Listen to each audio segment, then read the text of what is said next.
Historicamente, em nosso país, à frente de uma grande marca, sempre existe um grande nome. Quando esse nome é mesmo grandioso, sua mensagem fica gravada sempre como um grande símbolo. E assim como diz o ditado, para bom entendedor, uma palavra basta. O Sebastian sempre representou muito bem uma delas, que acabou virando moda. Mais do que isso, virou tendência e estilo.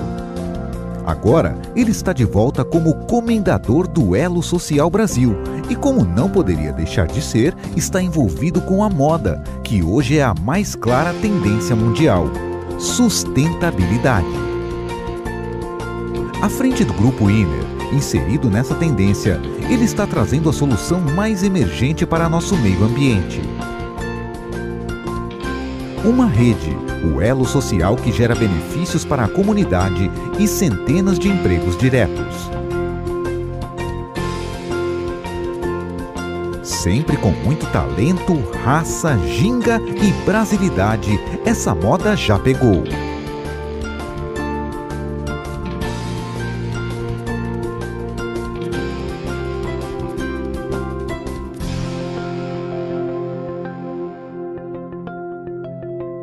Sebastian e Grupo Inner, passando o Brasil a limpo.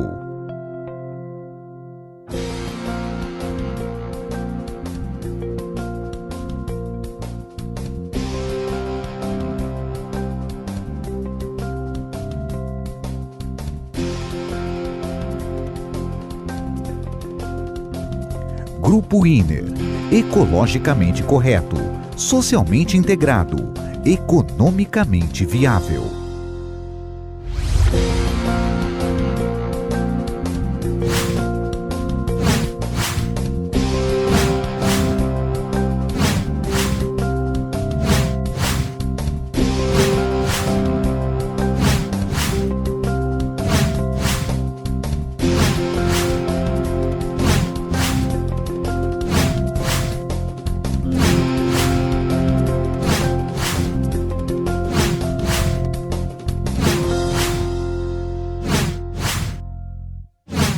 Senhoras e senhores, bom dia, boa tarde e boa noite. Afinal, todas as nossas reuniões são gravadas e os que não se fizerem presentes poderão posteriormente assisti-las. Meu nome é João Mateleno dos Santos Teixeira, eu sou presidente da Confederação do Elo Social do Brasil. Esta é uma apresentação oficial do nosso projeto denominado Lixo Zero Social 10, em especial para o município de Conde, Paraíba. E eu começo aqui a minha apresentação matando a primeira das curiosidades que com certeza pairam no ar. Por que e como que uma confederação, que é uma instituição social sem fins lucrativos, oferece uma solução totalmente empresarial para um problema crônico, como é o problema do lixo no Brasil. Então, para que vocês entendam como é que nós fomos parar nesse assunto ligado a lixo, quero dizer que a nossa instituição completou agora, no dia 7 de setembro, 32 anos de existência. E é claro, de início nós acreditávamos em tudo. Coelhinho da Páscoa, Papai Noel, emenda parlamentar, dinheiro da Funasa, tudo que vocês puderem falar, nós acreditávamos e fizemos muito trabalho nos primeiros 15 anos de existência. E depois tomamos a decisão de não mais fazer qualquer tipo de parceria com o governo, por um problema muito simples de se entender. É altíssimo a mortalidade de instituições sociais no Brasil. Então, se você tem uma instituição social e depende totalmente ou parcialmente do governo, se o governo pegar gripe, você pegou pneumonia e você vai morrer. Então, nós cansamos de sofrer com esse tipo de coisa e resolvemos dar um basta nessa situação. Revogamos, na ocasião, todos os convênios e parcerias que tinham municipal, estadual e também federal e partimos em busca de uma empreitada que pudesse garantir uma renda e, assim, manter todos os nossos projetos que se tornaram autossustentáveis. exatamente nesse mesmo momento, estava se concluindo a nova lei de resíduos sólidos no Brasil. E como a nossa diretoria federal é constituída com 100% de participantes que têm nível universitário em direito, ficou para nós fácil acompanhar o desenvolvimento desta lei. Quando pronta ela ficou, nós já éramos considerados especialistas nos defeitos que ela tinha, tanto assim que a então ministra Isabela Teixeira, que estava à frente desta pasta, nos convidou para ser um dos palestrantes da 4ª Conferência do Meio Ambiente, e o tema foi palestrar por 45 minutos sobre os defeitos da nova lei. Isso mesmo, a lei acabava de ser aprovada e já tinha tantos defeitos que mereceu uma apresentação de 45 minutos. Após proceder essa apresentação, nós fomos a campo, sabedores que éramos que os 4 anos que foi dado para os municípios e o Estado se enquadrarem na nova lei de resíduos sólidos não iriam acontecer. Ou seja, deu o resultado que nós já imaginávamos naquela época, em 2010. Criou-se consórcio, criou-se uma série de outras coisas, dentre essas outras coisas, para dar seguimento à lei, criou-se o Plano de Resíduos Sólidos. Com o Plano de Resíduos Sólidos, gastou-se no Brasil, com folha de papel empilhada, assim, ó, folha de papel 4 empilhadas, gastou-se o equivalente à construção de 1.468 usinas. Pois bem, isso já aconteceu. Nós temos reuniões de consórcios gravadas, porque de início nós participamos de algumas, que se nós passarmos hoje o vídeo, vocês vão perceber que esta reunião não foi feita ontem, porque mudou o prefeito e mudou os secretários do meio ambiente. Mas o assunto é o mesmo. Emenda parlamentar, o que nós vamos fazer? Vamos estragar mais um artigo da lei aqui que ainda não foi estragado? Vamos ganhar um prazo com o Ministério Público para assinar um TAC? Não mudou nada. Tá? Então, para não ficar aqui só colocando defeito e não apresentar a solução, eu já estou dizendo qual é o caminho que o governo tomou. E eu vou dizer agora qual é o caminho que nós tomamos. Estudando a lei, você verifica que a solução da lei chama-se logística. E a logística diz que o Brasil, por ser um país com dimensões continentais, se você não tiver uma população de X habitantes, que no caso é 100 mil habitantes, você não tem solução para o lixo. Você não tem solução primária e também não tem solução final. Analisamos o fator aterro sanitário e chegamos a outra conclusão também. Aterro sanitário é inviável e é irracional, porque no Brasil, você, se tiver uma grande obra pública, assim que concluída ela fica, já é privatizada. Então, se as prefeituras fossem construir usinas, assim que a usina ficasse pronta, o que a prefeitura ia fazer com a usina? Privatizar. Porque dão provas claras de que não são bons para administrar. Então, com esses estudos, nós fomos criando esse nosso projeto. Então, o aterro sanitário é viável. Por que o aterro sanitário é viável? Basta ler a lei que o aprova. Se fizer tudo o que lá está escrito, dá prejuízo, a não ser que a prefeitura tire, como fazem algumas, tire dinheiro da saúde, da educação, do transporte público, para manter a destinação do lixo. Ah, mas então por que não se constrói o aterro e faz o mesmo processo que vocês estão fazendo?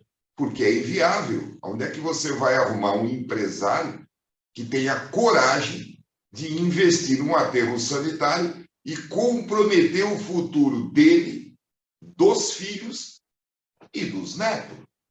Porque a responsabilidade pelo passivo, ela é de 35 anos. Então, o empresário que fizer isso, ele vai deixar uma herança para o filho dele, que é tomar conta de uma área de terra que ele despejou o lixo lá. Agora, vamos falar de uma outra coisa que está na moda. O governo federal está está instigando a comercialização de gás. Eu também, a nossa diretoria, considera irracional. Quem fabrica gás são as bactérias. E as bactérias, se você não estocar o lixo, ela não vai fabricar gás. Agora, se ela vai fabricar gás, você tem um pico de 45 dias de boa produção, daí por diante entra num declínio até não compensar mais sequer explorá-lo. Então, vamos voltar à primeira parte e unir agora a última parte. Você tem aí 45 dias de um bom ciclo e depois não mais. E uma responsabilidade de 35 anos. Então, nós descartamos a possibilidade de apresentarmos uma solução através de aterro sanitário. O que nos restou? Restou seguir a tendência mundial. A tendência mundial chama-se usinas. Então, só nos cabia visitar todas as tecnologias que hoje funcionam no mundo e saber no Brasil qual a que teria a melhor aceitação e também o custo-benefício. Estudando, chegamos à conclusão que você, para ter uma solução, precisa de 100 mil habitantes. Ponto. Solução primária, 100 mil habitantes. Solução final, acima de 1,5 milhão de habitantes. De 1 milhão a 1,5 milhão. Caso contrário, não dá lucro. Como a proposta nossa é 100% através da iniciativa privada, e ser empresário não é nem ser sacerdote nem pastor, o empresário ele tem que ter lucro e segurança jurídica. Então, nós partimos para esse lado. Vamos buscar segurança jurídica e vamos buscar lucratividade. Os cálculos que fizemos, depois de escolhermos o modelo das usinas, nós chegamos à conclusão que, se investido fosse o valor da construção das usinas, o retorno estaria previsto entre 3 e 5 anos. Então, qualquer negócio que você vá fazer, que o retorno esteja previsto de 5 a 10 anos, no mundo é considerado um bom negócio. Então, o primeiro passo nós já demos. Nós estamos diante de um bom negócio. Agora, qual é o modelo de usina que vamos implantar no Brasil? Outro problema. A usina do Japão é excelente, mas no Brasil nós levaremos 200 anos para ter a cultura que eles têm, e várias usinas da Europa também, mas nós precisaremos de 100 anos para ter essa cultura. Resultado, desenvolvemos as nossas próprias usinas. As usinas que nós estamos aqui oferecendo, elas foram desenvolvidas de acordo com a cultura do Brasil. E não tem tanta coisa diferente, não. A única coisa totalmente diferente é a nossa logística. Essas usinas primárias, elas recebem o lixo do jeito que está.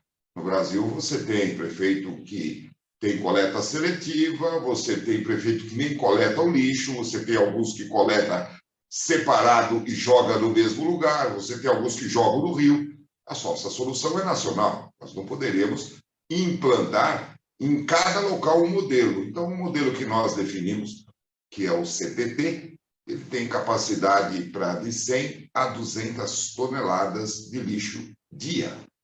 O lixo não toca o chão em momento nenhum. Ele é vasculado dentro de 2 elevadores de carga que vasculam dentro de uma moega, como disse, com capacidade de 200 toneladas. Essa moega alimenta uma esteira de seleção de riqueza. Aí você está cumprindo a lei, porque a lei diz que você tem que tirar todos os produtos que possam voltar para o mercado. E ao final dessa esteira, você tem 2 eletroímãs e uma prensa hidráulica envelopadora. Então, daí para frente já começa a entrar as nossas mudanças. Primeiro, que o lixo não toca o chão, você não precisa de arrima, você não precisa de aprovação estadual, isso virou um CTT. Segundo, que esse material, ao cair dentro de uma prensa hidráulica, ele vai ser transformado em um fardo de 800 quilos.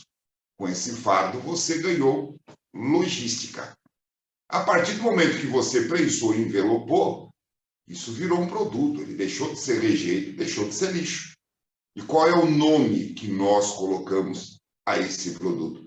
Nós colocamos o nome de pré-CDR. Por que chamamos de pré-CDR? O próprio nome já está dizendo, porque não é CDR. Para que CDR ele fosse, ele teria que estar triturado em uma cronometria que o mercado exige, ele teria que ter uma umidade média de 5% a 15%, nós estamos estimando uma umidade acima de 75%. Então, é impossível você comercializar isso como CDR, mas como pré-CDR, ele vai gerar lucro na segunda usina. Então, o que ganhamos nós com esse fardo de 800 quilos? Que nós poderemos triturar também, secar e vender. O mercado não daria lucro ao empresário que fizesse isso. Além de que você perderia a logística.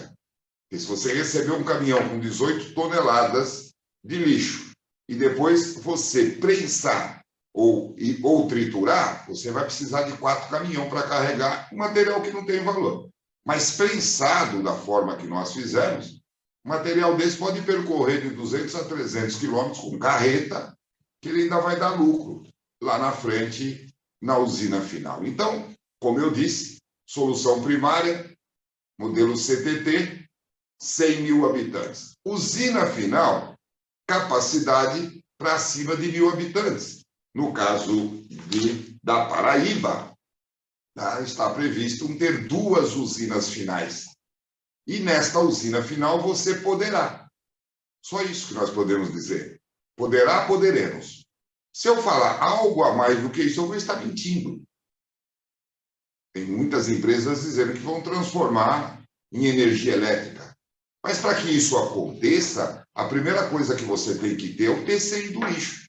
Ninguém sabe o PCI do lixo, nem municipal. Como é que você vai saber de metade do estado, como no caso da Paraíba? O que eu posso adiantar é que nós temos 14 usinas, modelos de usina pré-aprovados pela CETESB. CETESB é o maior polo de aprovação ambiental do Brasil e o terceiro do mundo. Então, não somos amadores, sabemos exatamente o que pode e o que não pode no Brasil.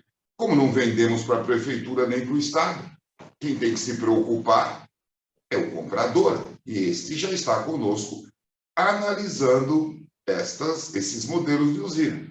Nós poderemos trabalhar com o sistema de pirólise a 680 graus, tirar o óleo diesel, craquear os gases e vender o biochar.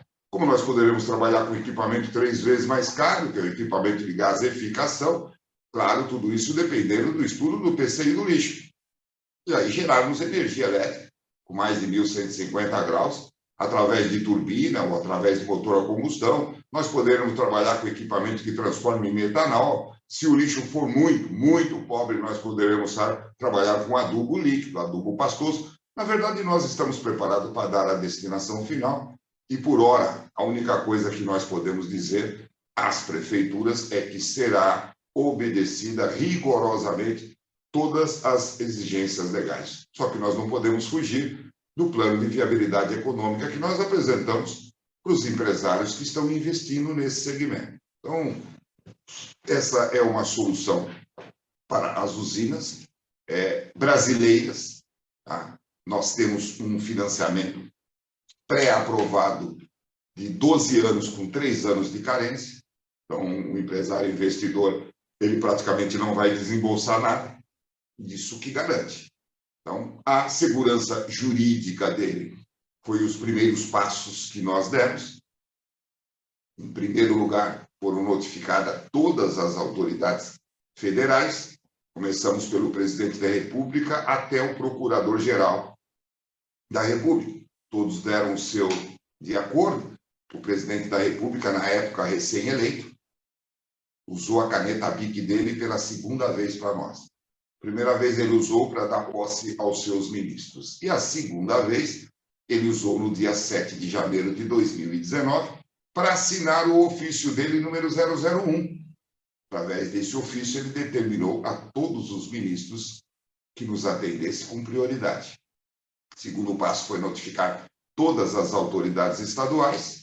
Notificamos o governador, o presidente da Assembleia Legislativa, procurador-geral e o presidente do Tribunal de Justiça.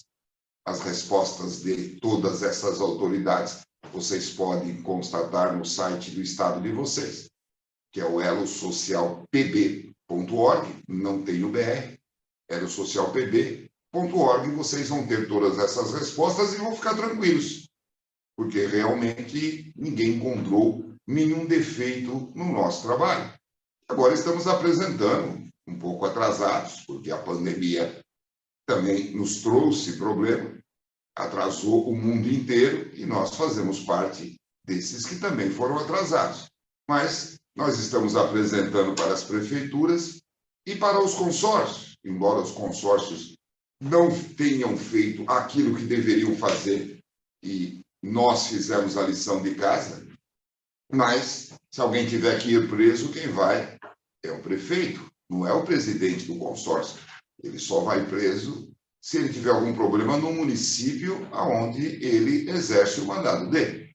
Então, nós estamos apresentando primeiro para as prefeituras e depois nós vamos apresentar para os consórcios, mas nós não nos vemos como concorrente, mesmo porque tudo que nós estamos aqui oferecendo já está pago pela iniciativa privada. Ao consórcio caberia só se adequar à sugestão que nós estamos apresentando. Eu quero deixar claro que nós não fazemos coleta e nem trabalhamos com resíduos sólidos de construção civil. Nós estamos preparados para resolver o problema dos resíduos sólidos, desde o eletrônico até o incinerador de resíduos sólidos hospitalares. Empresas que fazem coleta vão continuar fazendo as suas coletas. Agora nós vamos falar um pouquinho da solução social. A solução empresarial, eu acho que vocês já entenderam. Nós estamos muito tranquilos com relação à segurança jurídica. É evidente, mesmo não estando previsto a construção de uma usina no município de vocês, está prevista a construção de um prédio regional social, que eu já vou explicar como ele funciona. Mas necessário se faz que vocês tenham uma lei específica. Essa lei ela tem que trazer no seu bojo tudo isso que nós estamos propondo. E, é claro, depois de aprovada, sancionada, ela terá que ser alvo de uma licitação. Se não tiver licitação, não interessa para nós e não vai interessar para vocês também. Poderá ter alguma empresa com uma proposta melhor do que a nossa. E, se tiver, é lícito que eles ganhem. Todos os passos que damos, nós ou fazemos na companhia do Ministério Público. Então, sem a presença do Ministério Público, perderíamos a segurança jurídica e não teríamos interesse. Não há possibilidade de fazer 2 municípios para depois fazer os outros. No caso da Paraíba, nós temos 2 regionais, uma para cada lado. Se nós não implantarmos inteirinho, ou seja, metade da Paraíba, nós não vamos fazer nada, porque não vai dar lucro. E, como eu disse, a profissão do empresário ela está ligada a ter lucro. O empresário não vê nisso um trabalho filantrópico. Então, esse trabalho nós estamos fazendo de apresentação a todas as prefeituras envolvidas na nossa logística. As demais serão convidadas a conhecer o projeto no momento oportuno, através do Ministério Público. Vocês não precisam sair correndo atrás das prefeituras, porque esse trabalho é nosso e nós estamos fazendo. Em breve estaremos todos sentados, eu acredito, para falar sobre isso. Se der certo, deu. Se não der certo, nós não vamos entrar. Então, a única contrapartida que está prevista aqui no município de Conde seria a concessão de uso de um terreno de 500 metros quadrados. É Conde? Conde. Estaria previsto um terreno que faz uso da instalação do nosso prédio social. Da mesma forma, projeto de lei, concessão de uso, projeto sancionado, outras instituições que possam ter projetos similares participando, e se o nosso for contemplado, nós teremos aí uma sede regional do cidadão. Nessa sede, nós temos um advogado, um psicólogo, uma assistente social, um bacharel em direito e 3 pessoas com outras formações. O objetivo dessa sede vocês podem constatar nos links do ofício que vocês receberam. é fazer uma barreira de enfrentamento da desigualdade social, do problema de violência, do problema de criminalidade, de dependência química. Tudo isso foi compactado para que nós possamos chegar antes. Infelizmente, o Estado está preparado para chegar depois. O Estado chega depois da catástrofe, ele chega depois do crime, ele chega depois do vício, ele chega depois do feminicídio, da violência doméstica, ele chega depois. Ele não tem uma estrutura que trabalhe por antecipação para evitar que isto venha a acontecer. Então, esses nossos prédios, eles são preparados para isso. Está prevista a construção de um aí no município de vocês. Ele cobre uma região de 100 a 200 mil habitantes, significa que as pessoas que dele foram fazer uso também estariam vindo de outros municípios. O valor deste prédio está atrelado ao preço da usina, e essa é a vantagem da Confederação do Elo Social do Brasil, instituição que eu presido e represento nesse dia de hoje. Então, cada uma das usinas comercializadas terá que construir e nos doar um prédio. Esse é o nosso trabalho. Não existe como disputar preço nos equipamentos da usina, porque nós, ao concluir o projeto, unimos todas as empresas que fabricam equipamentos de usina e criamos o consórcio Ilha. Então, quem vende os equipamentos são as empresas que compõem o consórcio Ilha. São as maiores fábricas de prensa do Brasil, de esteira, de elevador, é a Intelbras, a maior fábrica de equipamentos eletrônicos do Brasil e da América Latina. Todos estão trabalhando com preço diferenciado. Você tem a Gerdau e a ArcelorMittal, uma é a maior do Brasil, outra é a maior do mundo. Estão vendendo para as empresas o aço com preços diferenciados. Então, existe a possibilidade de dizer, olha, a usina deles vai ficar cara para o comprador, não tem como, sabe? As empresas que estão conosco são todas as maiores do segmento. Esse plano de viabilidade econômica que temos e que está postado no nosso site foi feito pela IOB, maior empresa de assessoria do Brasil, que foi vendida para a SAGE, que é a maior do mundo. Então, não existe esquema, não tem propina, é os fabricantes vendendo direto para a empresa que vai construir as usinas. Então, isso traz muita tranquilidade para o investidor. Agora, vamos falar de um dos problemas da nova lei e da solução que nós encontramos para esse problema. Que as leis foram feitas para serem cumpridas. Quem com elas não concorda deve disputar a eleição a cada 4 anos, ir lá escrever novas leis ou retificar as existentes. Eu disse que a lei é socialista, e é. Esta lei, ela determina que sejam inseridos na política de resíduos sólidos os catadores. Até onde eu sei, catador não é uma profissão regulamentada e jamais será. Então, como que você pode inserir uma categoria inexistente? O que aconteceu foi o seguinte: com a aprovação desta lei, trouxemos de volta para o Brasil a escravidão. No passado, escravizou-se a raça negra. Hoje, no Brasil, nós temos escravos negros, pardos, amarelos, brancos, asiáticos, puxando carroça em pleno 2022, em local onde tem uma placa escrita: proibido o tráfico de veículo com tração animal. Então, qual é a vantagem que tivemos? A vantagem que tivemos é zero. Agora, existem muitas pessoas e empresas escondidas atrás de uma cortina de fumaça, ganhando dinheiro em cima desses escravos. Atravessadores, falsas cooperativas, eu não quero generalizar, tem muitas cooperativas honestas, mas, via de regra, não é isso que nós vemos. Grandes empresas, eu vou citar uma aqui, a Klabin, ela compra praticamente 100% de todo o lixo de papel e papelão que são reciclados no Brasil, e ela só tem 3 fábricas. Uma em Pernambuco e 2 em São Paulo. E a pergunta que fica é: quem é que paga a logística desse material reciclado para chegar até a porta da Klabin? Quem paga são esses escravos. trabalhando dia e noite, puxando carroça, para enriquecer ainda mais alguns atravessadores e também alguns empresários inescrupulosos. Então, nós fomos buscar a solução, já que lei se cumpre e não se discute. Ao estudar, nós constatamos que, no Brasil, a profissão do tapeceiro não era uma profissão regulamentada. Como confederação que somos de representação nacional e uma federação em cada estado com mais de 10 mil diretores, nós temos o poder de fazer projetos de lei.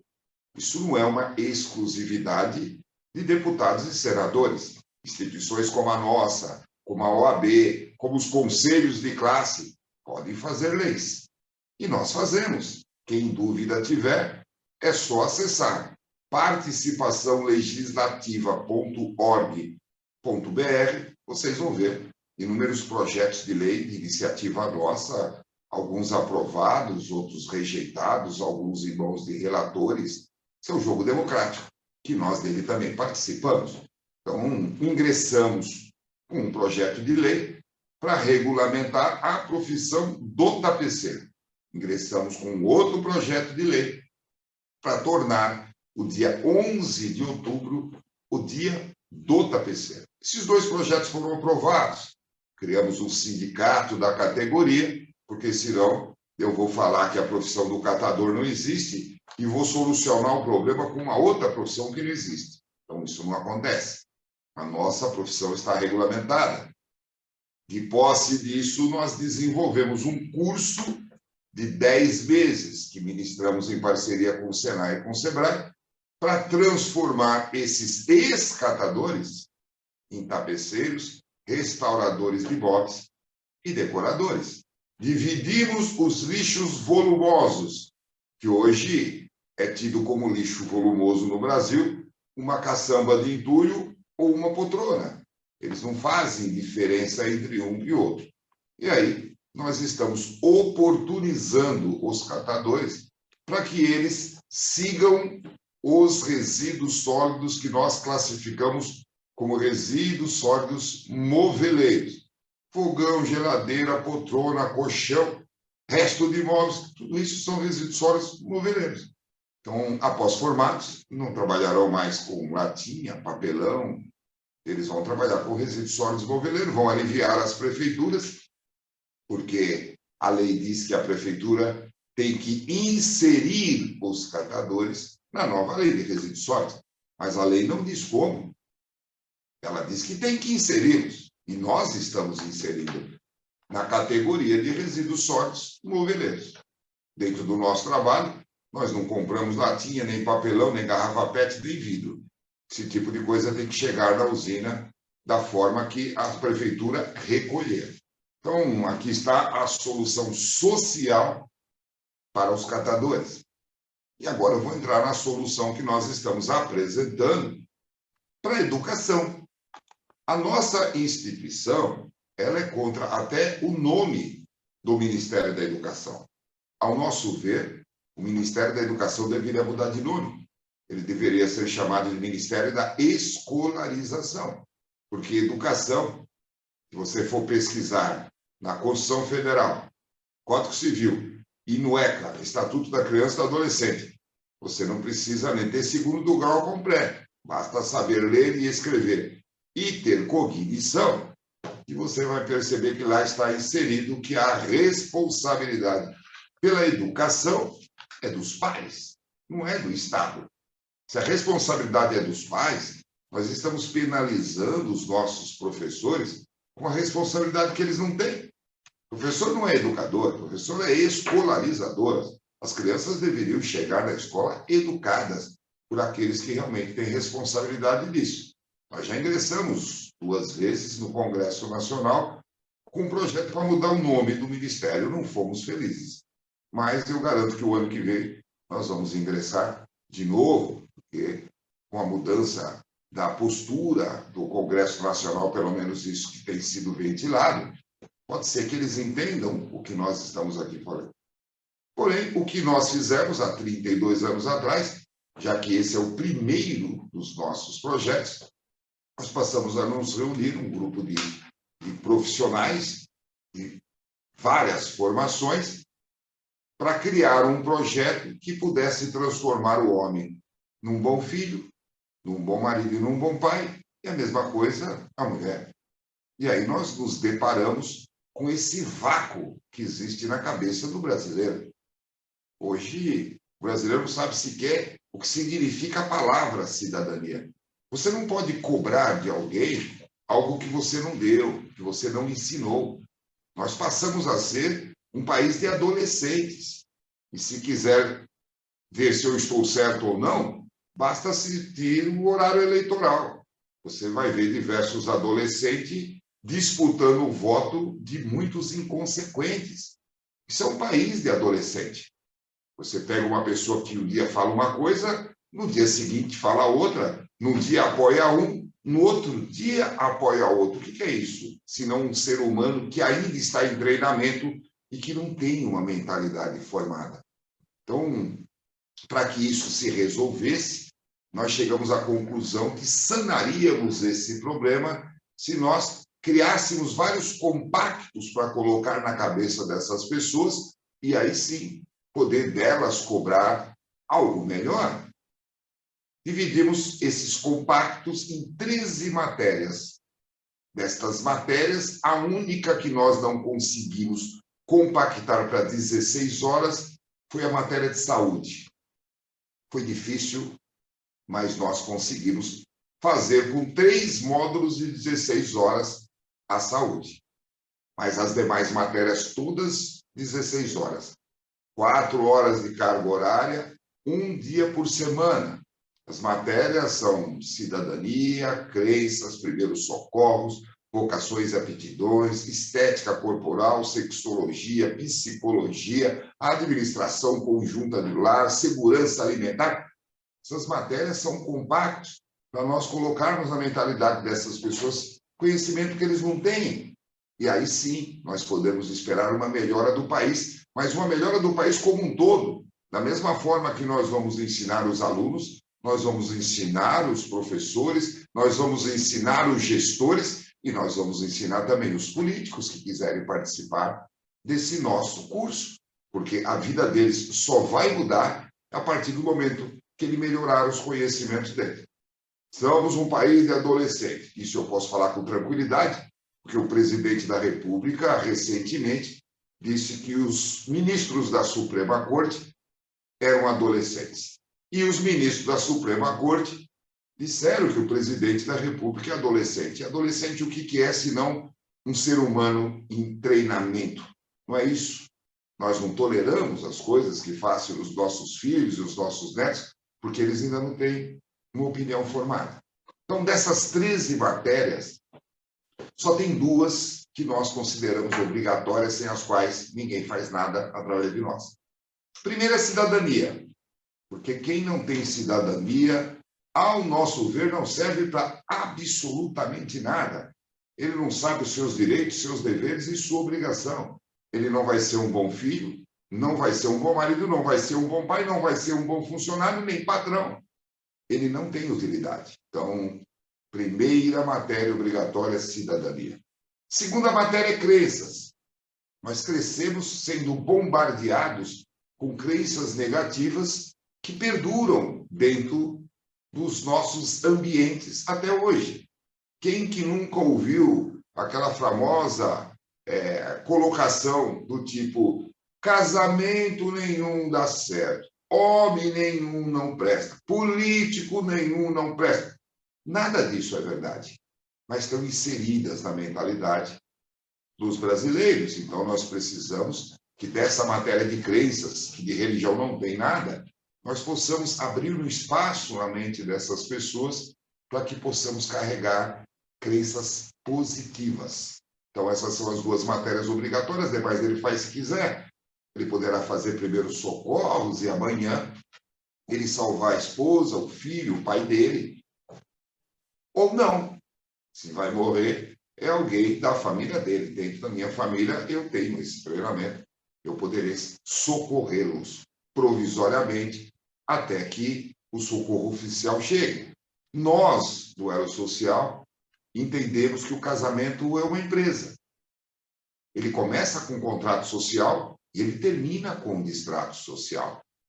Pode ser verbal, como pode ser escrito. Se o casamento é uma empresa e quando ele acaba, em momento nenhum fala-se em amor, fala-se em carinho, fala-se em mágoa. Por que as pessoas não tratam esse casamento como uma empresa, reunindo-se ao redor de uma mesa, pelo menos uma vez por mês, para falar sobre responsabilidade, planejamento de futuro, estoque? É impressionante o número de famílias que se separam por descontrole financeiro. Então, essa é a nossa proposta. Ele poderá fazer também aí um curso de etiquetas e comportamento, vai aprender a falar, se portar, se vestir, poderá trazer um progresso para ele, não só profissional, como na vida pessoal. Se ele não quiser, também o problema é dele. Quem vai continuar sendo um troglodita é ele. Nós não estamos aqui para pressionar ninguém a fazer nada. Todos esses cursos, inclusive o de catador para transformar em tapeceiros, são gratuitos. Nós temos patrocinadores. No caso dos tapeceiros, nós temos como patrocinadores as maiores empresas do ramo e que vão lucrar com o aumento de funcionários. Quem é que tem interesse em aumentar o número de tapeceiros, se não as tecelagens que fabricam tecidos para eles? Nós temos a Caister, a J. Serrano, uma é a maior do Brasil, outra é a maior da América Latina, mas está situada no Brasil, que são patrocinadoras destes cursos. As empresas que vendem ferramenta para eles, a Bosch, a Skin, a Schurz, são empresas que vão lucrar vendendo equipamentos para eles. Também patrocinam esses cursos. É por esse motivo que o que nós estamos oferecendo aqui é sem custo para a prefeitura, porque tem quem pague. A mesma coisa com relação aos cursos vivenciais que eu acabei aqui de dizer. A única contrapartida da prefeitura, se achar interessante, é a liberação de uma concessão de uso para usar salas de aula em momento que não estejam sendo utilizadas.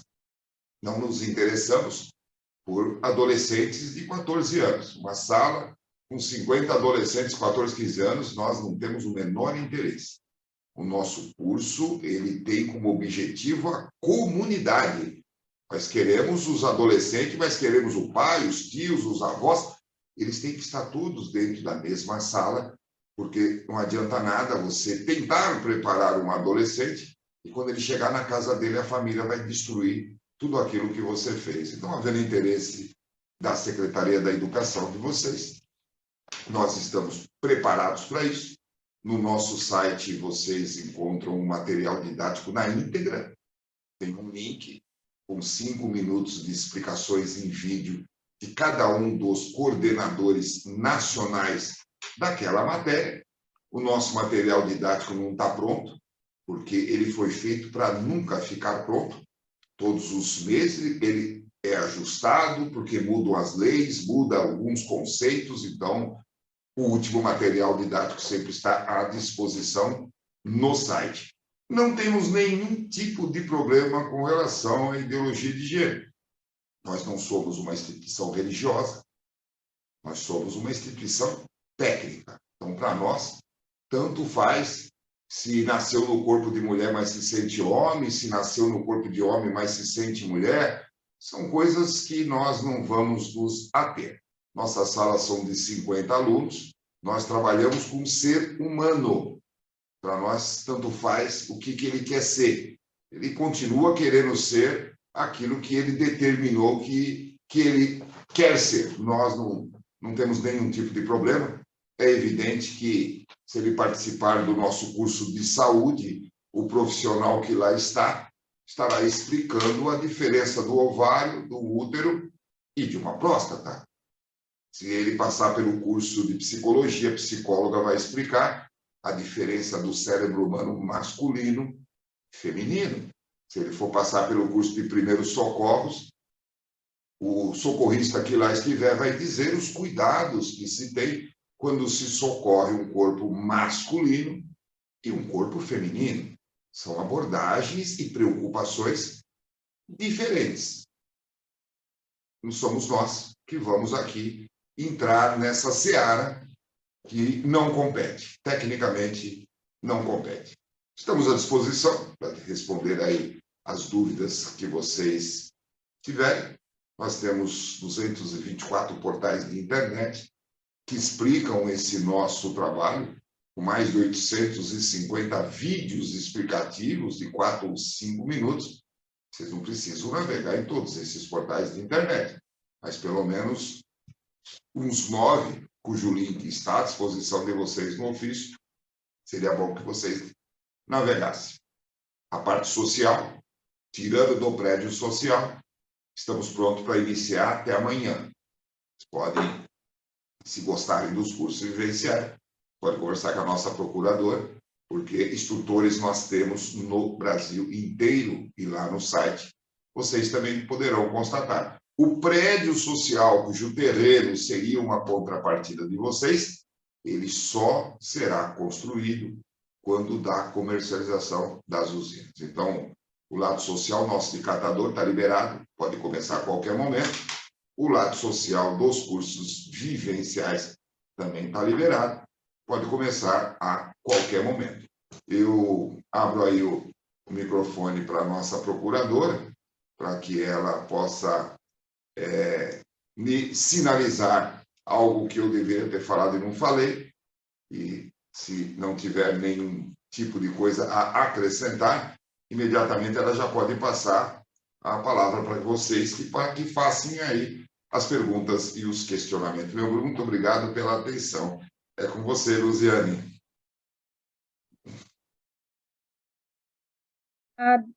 Obrigada, doutor. Valber, Maria José e o Daniel, né? Estão representando aí o município de Conde, tá? Então, tudo que foi... Luciane, só um momento. Eu gostaria de dizer que a professora Josiane, professora de ciências, chegou, já tinha iniciado, mas, assim, é uma pessoa muito envolvida com essa temática do meio ambiente e que eu achei, assim, uma riqueza que ela pudesse estar participando também. Muito bom. Muito obrigada, Maria José. Tá. Então, gostaria também de registrar a presença da secretária Sheila. Boa tarde a todos. Social. Boa tarde, Valber. Boa tarde. Muito bom. Boa tarde a todos. Tá bom. Então, agora, tudo que ele falou está dentro do nosso contexto, da nossa ação, né, do nosso projeto que estamos aí querendo implantar, não só em Conde, mas na Paraíba como um todo, tá? Então, agora fica aí disponível a vocês para fazerem as perguntas que vocês acharem cabíveis e as que vocês precisarem, algumas dúvidas a serem tiradas, por favor, podem se pronunciar, tá?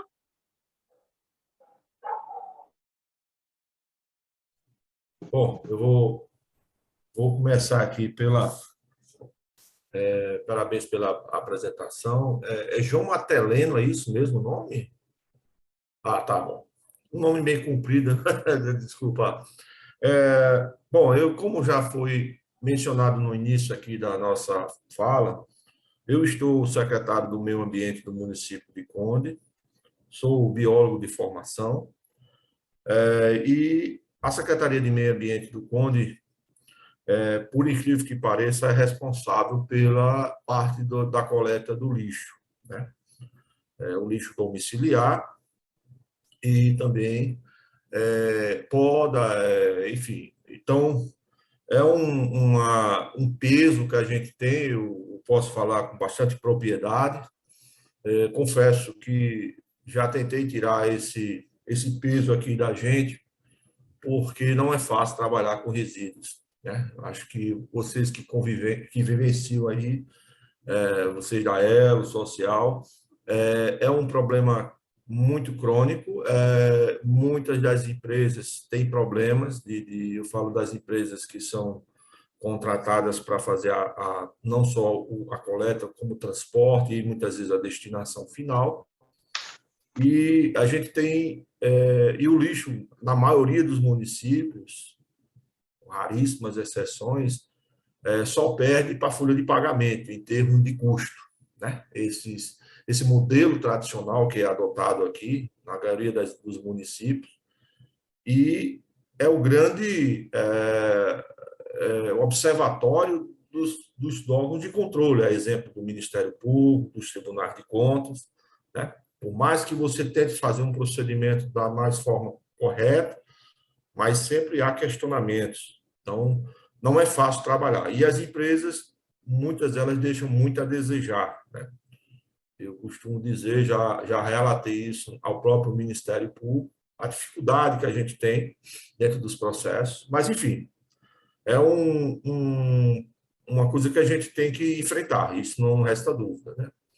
Obviamente, dentro do contexto das secretarias, normalmente as secretarias que ficam à frente da logística, né, da parte de coleta, geralmente é infraestrutura, desenvolvimento urbano, são as secretarias que comumente utilizam. Não há de meio ambiente, aqui é uma coisa fora do padrão, eu considero assim. Mas, enfim, peguei essa batata quente, vamos dizer assim, já resolvemos muita coisa aqui.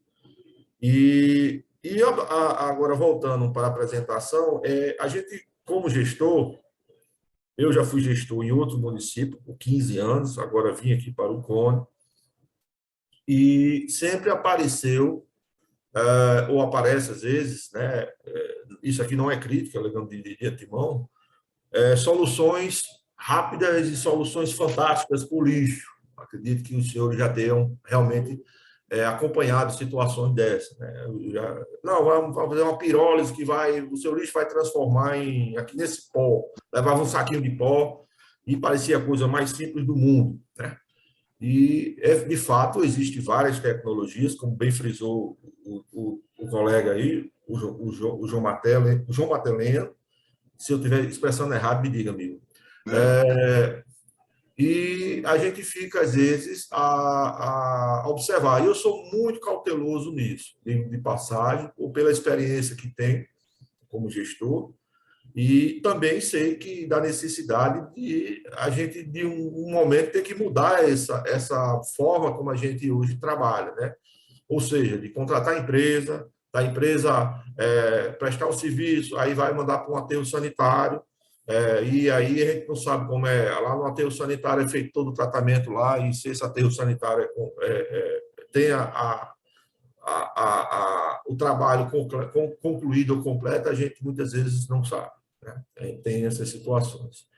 É bem verdade que a gente faz parte de um consórcio intermunicipal, né, e abrange todos os municípios aqui da região metropolitana, encabeçado pela capital do estado, o município de João Pessoa. Esse consórcio, confesso a vocês, ele foi formado nos idos aí de 2000. Eu não, até então, inclusive, por coincidência, o primeiro presidente do consórcio foi o prefeito do Conde, de Conde à época, né, que era, né? E até hoje eu ainda não descobri onde é quem está presidindo o consórcio. Sinceramente, até cobrei isso do Ministério Público, que eu até hoje eu não encontrei, né?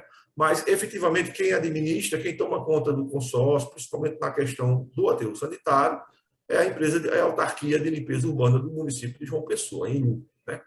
Tudo é focado lá e de lá é que é direcionado para os municípios consorciados. Notadamente que, depois de algum tempo, alguns outros municípios fizeram consórcios aí em outras áreas, né? No Litoral Sul, né? E alguns outros pontos. E sempre usando, obviamente, o modelo de aterro sanitário, aquele que eles chamam de aterro sanitário de melhor ou de maior complexidade ou de menor complexidade. Então, nos últimos anos, com essa política que bem frisou aí o João Mateleno, quase poucos municípios conseguiram fazer a erradicação dos seus lixões, né? Então, foram várias tentativas, e isso culminou com um procedimento no Ministério Público, aqui do estado da Paraíba, de um acordo de não persecução penal, talvez vocês tenham conhecimento disso, em que vários prefeitos assinaram, e porque a coisa já ia se arrastando há muitos anos, alguns municípios conseguiram construir os seus aterros. É bem verdade aí o que o João Matelano disse, isso é fato. Aterro sanitário nenhum consegue sobreviver na mão do poder público. Isso é fato, eu já observei isso, né? Pode até fazer, mas manter o aterro não consegue. Tudo é difícil no poder público, uma licitação, se quebrar um trator, uma peça, e a coisa não pode parar. Então, é uma dificuldade muito grande. Então, normalmente, os aterros sanitários são geridos pela iniciativa privada. E também eu já percebi também, poucos municípios fazem a coleta, né? E dos poucos municípios que realizam a coleta, você tem muitos problemas, principalmente na questão da mão de obra, né? E eu já observei isso também. Por isso que é esse modelo mais comum de contratar empresas especializadas, né? Essas empresas especializadas normalmente formam cartéis até, de certa forma, muitas vezes perigosos, né? Que até que adentrar isso era uma coisa que vou perguntar depois, em outro momento, a João Mateleno, essa questão, como é que eles conseguiram enfrentar esses cartéis das empresas de lixo, né? Isso é uma realidade dentro do nosso né, do país. Eu observei a questão do próprio licenciamento ambiental. Eu estive recentemente no CPRH de Pernambuco. A CPRH é a OEMA, né, estadual, lá de Pernambuco. E lá eu tinha essa concepção já há algum tempo de que a política nacional era para erradicar os lixões. Quando você vinha fazer um aterro sanitário, como modelo adotado, você tinha era uma excrescência porque você tinha um rol de documentações que muitas vezes afugentava o próprio empreendedor, desde das questões burocráticas em si, de administrativas, e uma principal que seria a questão dos próprios estudos ambientais, né? Então, você teria um aterro sanitário, um EIA-RIMA, o EIA-RIMA leva um certo tempo, tem um custo elevado, né? E lá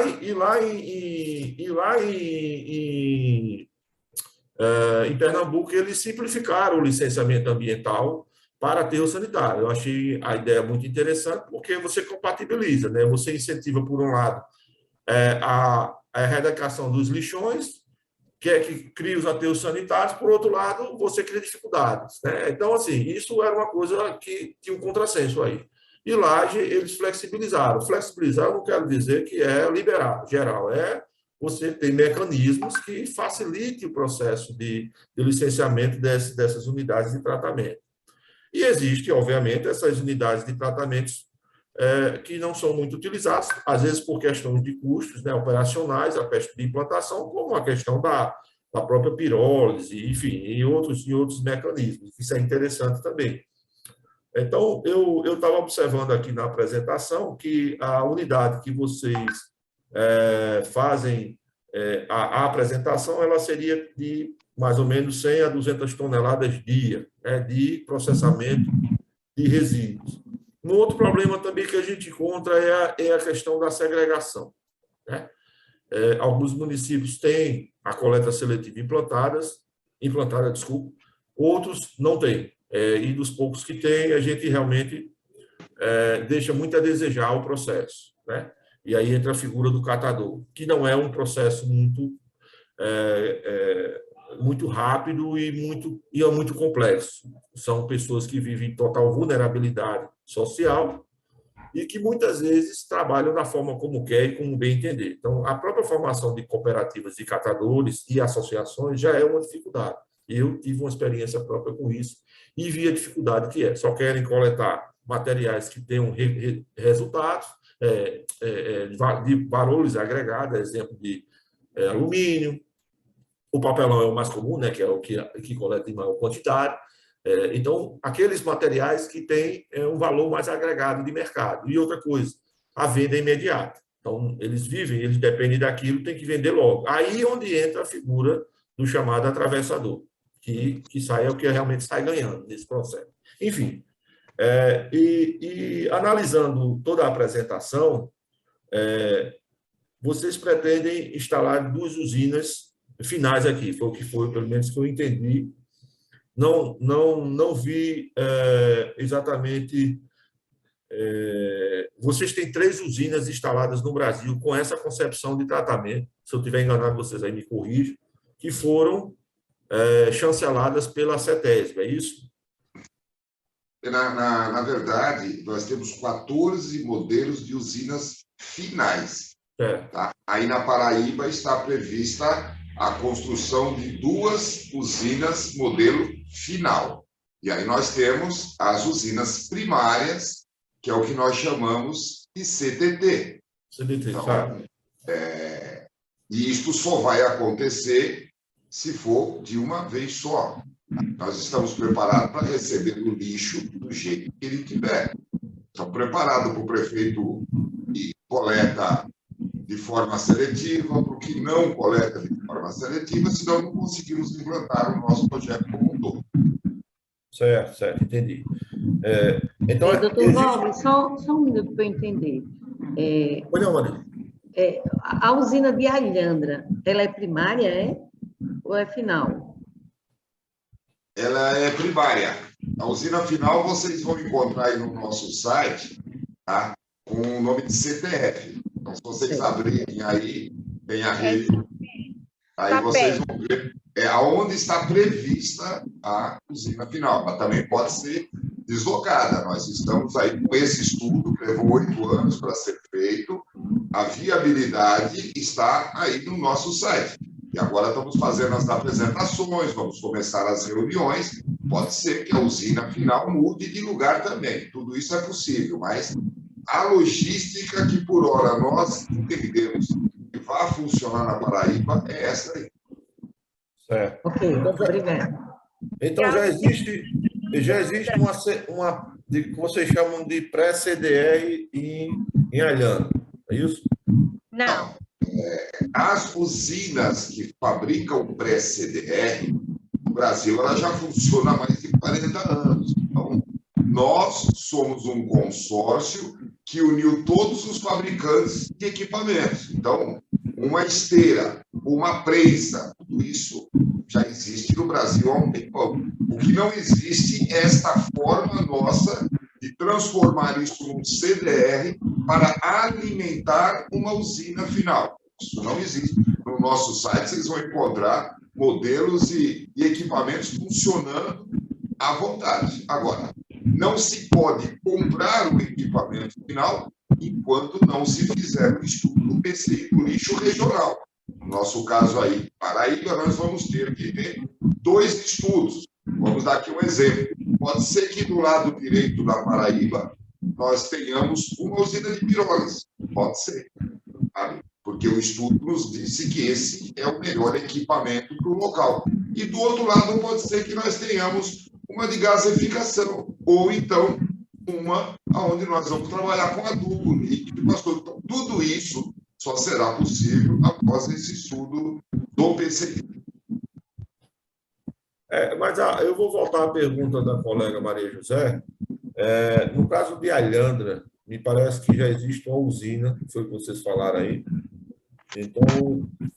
Não, a usina vai ser prevista. Na verdade, Alberto, nós só iniciaremos quando tivermos todos os contratos assinados, acompanhado de um ataque no Ministério Público, aí coloca-se o dinheiro e inicia-se a obra. Antes disso, a única coisa que nós vamos assinar é um termo de cooperação, senão nós não conseguimos nem fazer os estudos. Com certeza. Já houve alguma reunião com o Ministério Público aqui na Paraíba? Olha, nós já fizemos reunião com vários Ministérios Públicos e elas estão no site, tá? De cabeça eu não vou saber, mas sim, que o Ministério Público já foi notificado, isso com certeza, porque nós notificamos o Brasil inteiro. Agora, para convocar para essa audiência pública, primeiro nós temos que fazer nossa lição de casa. O Ministério Público não é vendedor de usina e não está lá para apresentar solução. Ele estaria lá para nos receber com a solução e os prefeitos dando o seu de acordo. Então, por enquanto, nós ainda não marcamos nenhuma reunião de prefeitura com o Ministério Público, mas vamos marcar.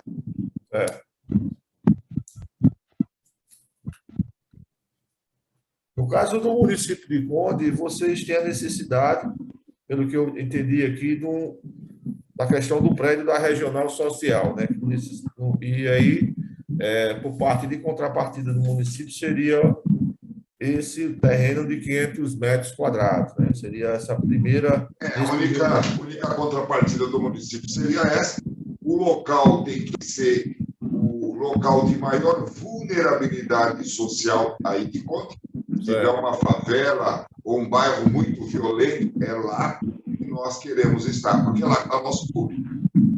Certo, certo. Aí, na parte da construção do prédio, fica por conta de vocês, no caso, né? O valor da construção do prédio está incluído no preço da usina. Então, o dono da usina é que vai pagar a construção do prédio. Aí esse terreno seria uma doação ou uma concessão? Concessão. Doação coloca nós todos presos. Uma concessão precedida de um projeto de lei municipal.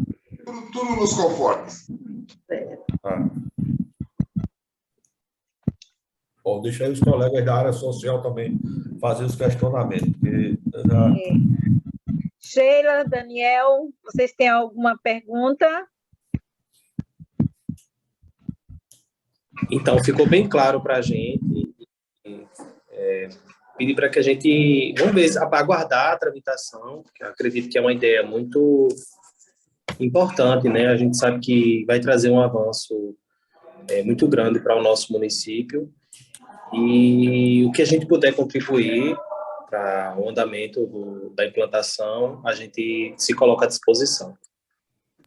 Obrigado, Daniel. Deixando aí claro para vocês, como o doutor João Mateleno disse, os cursos nós já podemos ministrar, tanto o curso das disciplinas em questão, quanto o de tecelagem, tá bom? Fica a critério de vocês. Certo. Entendi. Então, tá bom, Luciane, estamos com 10 minutos atrasados para a nossa reunião de patrocínio, Minas Gerais. Se tiver mais alguma pergunta, senão, em 48 horas esse vídeo estará liberado. Eu já estou satisfeito com as explicações. São muitas informações, a gente precisa ter acesso ao que está no site, refletir em conjunto com a equipe, né? E junto, em parceria com os outros secretarias que estão aqui, a gente ter uma posição de município, né? Em relação ao município. Olhar... A Luciane vai continuar em contato com vocês. Vamos avançar. Eu espero em breve estar aí para inaugurar pelo menos a placa do breve nesse local, Usina Zino. Está prevista a minha passagem aí pelo estado de vocês no dia 30, vou sair no dia 30 de novembro ao 1 de dezembro para tomar um pouquinho dessa água e visitar essas praias. Mas eu vou a trabalho, mas pelo menos a gente passa e vê elas de hoje, são maravilhosas. Tem uma lenda aqui que quem toma essa água não deixa de voltar aqui não, viu? Quando o coqueirinho, eu já estou voltando para passar lá. Ok. Seja muito bem-vindo. Vamos ver o Jurandir tocar o sax dele lá. São 2 dias aí, mas tem alguns passeios que não pode abrir mão. Então tá bom, uma boa tarde para todos vocês. O meu muito obrigado. Luciane, continue em contato com vocês, tá bom? Ok, amigo. Boa tarde também e obrigado aí pela apresentação. Estamos aqui à disposição e a gente vai se reunir justamente para delinear a melhor forma possível. Então, inclusive, compartilhando isso com a nossa prefeita, que ela, obviamente, é que dá o aval final de tudo. Então tá bom. Um abraço a todos. Até logo.